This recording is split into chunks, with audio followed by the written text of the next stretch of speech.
Bila sebut tentang subhana, dia adalah bentuk penyucian Allah Subhanahu wa ta'ala terhadap dirinya sendiri serta mengagungkan dan memuliakan zatnya. Di samping dia nak memaparkan bentuk kebesaran, keagungan, kekuasaan yang dipunyai olehnya, yang tidak ada batasan, yang tidak ada had, yang tidak ada limitation, yang tak mampu dilakukan oleh satu pun daripada makhluknya kecuali hanyalah dia. Dan ini membuktikan kepada kita tidak ada Tuhan selain Allah dan tidak ada Rabb selain daripada Allah Subhanahu wa ta'ala. Bila dia datang dengan kalimah penyucian, ada sebahagian ulama dia menisbahkan penyucian dalam konteks ayat dan peristiwa ini dalam bentuk apa? Antaranya ialah pertama, Allah nak menyucikan apa?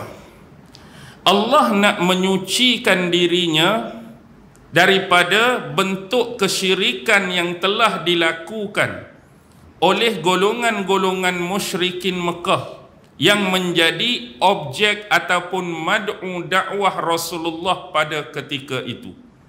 Rasulullah diutuskan oleh Allah Subhanahu wa ta'ala sebagai Nabi sekaligus sebagai Rasul untuk menegakkan agama Allah di atas muka bumi.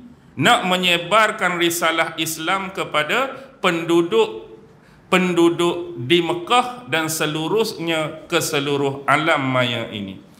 Jadi objek ataupun mad'u dakwah Rasulullah pada ketika itu siapa? Golongan musyrikin Mekah. Yang kita kenal mereka ni adalah golongan-golongan yang menyembah berhala, menyembah patung-patung, menyembah sembahan yang menjadi idola-idola mereka. Sama ada bentuk kayu, sama ada bentuk batu ataupun unsur-unsur yang lain. Jadi di sini Allah nak menyucikan dirinya daripada apa yang telah dilakukan oleh golongan musyrikin Mekah yang telah menjadikan benda-benda tadi sebagai objek wasilah, sebagai objek perantaraan bila mereka ni nak berdoa pada Allah, bila mereka nak bermohon pada Allah, bila mereka nak minta tolong pada Allah, Allah nak habaq tak perlu kepada wasilah atau perantaraan tadi. Aku ni Tuhan kamu, aku ni pencipta kamu, aku yang bagi rezeki pada kamu. Kalau kamu nak doa apa-apa, kalau kamu nak berharap apa-apa, kalau kamu nak minta apa-apa, terus direct berdoa dan memohon kepada aku tanpa perlu kepada wasilah berhala tadi. Tanpa perlu perantaraan kepada patung-patung tadi. Tak payah. Tu nak habaq. Baik, ni adalah bentuk kesyirikan dalam sudut konteks kesyirikan beribadah. Baik, kita melihat peristiwa ni dalam bentuk yang berbeza. Contoh, sebelum ni bila Nabi Muhammad Rasulullah ni dakwah pada mereka, macam-macam cara dan macam-macam alasan yang mereka kemukakan untuk menolak Nabi Muhammad ni sebagai seorang Rasul. Mereka kata pasal apa Nabi dan Rasul yang diutuskan pada mereka ni datang dalam bentuk jenis mereka sendiri. Mereka ni manusia, Muhammad pun manusia. Action lebih. Kalau boleh nak apa? Kalau boleh, kalau nak hantar Nabi dan Rasul pada kami, biarlah dari kalangan malaikat. Nak malaikat jadi Nabi, nak malaikat jadi Rasul. Hak sama jenis manusia sama manusia dia tak mau.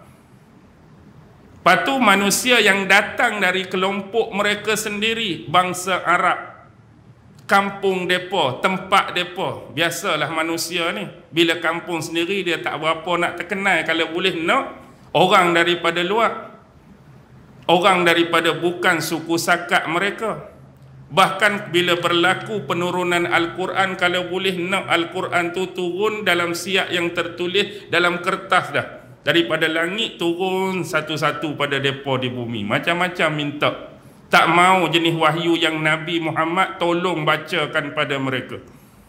Bahkan lebih jauh yang menjadi sadis permintaan mereka ialah mereka kalau boleh Allah nak wahyukan sesuatu, sama ada sudut perintah atau larangan, ataupun Allah nak turunkan bentuk hukum hakam ni, biar Allah direct pada mereka terus. Tak ada nabi-nabi, tak ada rasul-rasul. Jadi tak mau ada perantara, tak mau ada wasilah Muhammad yang tolong bagi tahu pada kami bagi pihak Allah. Contohnya kalau Allah nak suruh kami semayang ke, kami puasa ke, kami haji ke, direct Allah wahyukan dan bagi tahu pada kami. Kalau nak larang apa pun, jangan berzina, jangan mencuri, jangan derhaka, jangan minum arak pun, direct pada kami. Kalau nak bagi tahu hukum hakam pun, hak ni halal, hak ni haram pun, direct pada kami. Itu kemuncak permintaan mereka. Tapi sayangnya di sini kita dapat melihat kontra, pertentangan antara perkataan dan perbuatan mereka. Perkataan mereka kalau boleh dari Allah pada mereka nak suruh direct terus. Tak ada nabi-nabi, tak ada rasul. Tapi yang kontranya perbuatan mereka. Time kamu nak berdoa pada Allah, nak minta pada Allah, ada pula wasilah berhala tadi. Patut kalau nak minta wahyu turun direct pun, kamu dengan Allah pun doa direct lah. Yang kamu ada berhala patung ni apa kerja? Jadi maknanya apa? Kontra antara sikap mereka dengan perbuatan mereka, permintaan mereka dengan apa yang mereka buat. Baik, itu penyucian dari konteks yang pertama. Penyucian dari konteks yang kedua ialah Allah nak menyucikan dirinya dan zatnya daripada mengutuskan seorang nabi dan rasul yang bersifat penipu. Sebab bila diutuskan Nabi Muhammad, apa tuduhan yang mereka tak bagi pada Nabi? Apa labelan yang mereka tak bagi pada Nabi? Apa perkataan-perkataan yang kurang baik dari sudut cacian, makian, tomahan yang mereka tak gelar pada Nabi? Nabi pernah dituduh seorang pembohong, penipu, pendusta. Nabi dituduh ahli sihir. Nabi dilabel sebagai ahli syair. Nabi pernah dituduh tak berapa betul, mental. Nabi dituduh macam-macam lagi.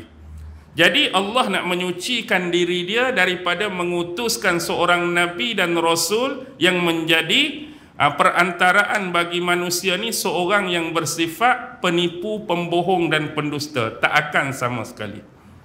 Tapi yang aku utuskan ni adalah sebaliknya apa yang kamu sangka, sebaliknya apa yang kamu tuduh, tohmah dan label tadi. Dia adalah Nabi dan Rasul yang benar-benar seorang yang jujur, yang amanah dan sebagainya. Jelas di dalam surah Bintang, surah An-Najm, Allah Subhanahu wa taala berfirman apa tu? Wa ma yantiqu anil hawa in huwa illa wahyun yuha. Dan tiadalah dia bercakap mengikut turutan hawa nafsunya, kecuali yang disebutkan ataupun diucapkan tu ialah yang diwahyukan kepadanya. Itu Rasulullah. Jadi nak tepih benda tu tak logik sama sekali, tak mungkin sama sekali. Allah nak sampaikan kebenaran kepada manusia, Allah nak sampaikan wahyu kepada manusia, Allah nak turunkan hukum-hukum dan perundangan kepada manusia, tapi wakil daripada Allah tu orang yang penipu. Logik tak? Logik tak? Allah nak habaq Quran ni, firman aku ni sungguh, Quran aku ni benar, hukum-hukum aku ni terbaik, perundangan aku ni sesuai bagi semua manusia, tapi yang akan menyampaikan tu aku akan utus orang yang suka berbohong. Logik tak? Benda yang nak disampaikan tu benda benar, penyampai tu bukan orang yang bersifat benar. Tak ada logik dia. Jadi Allah nak nafikan benda tu, nak denikan benda tu, nak sucikan zat dia daripada bersifat demikian. Baik.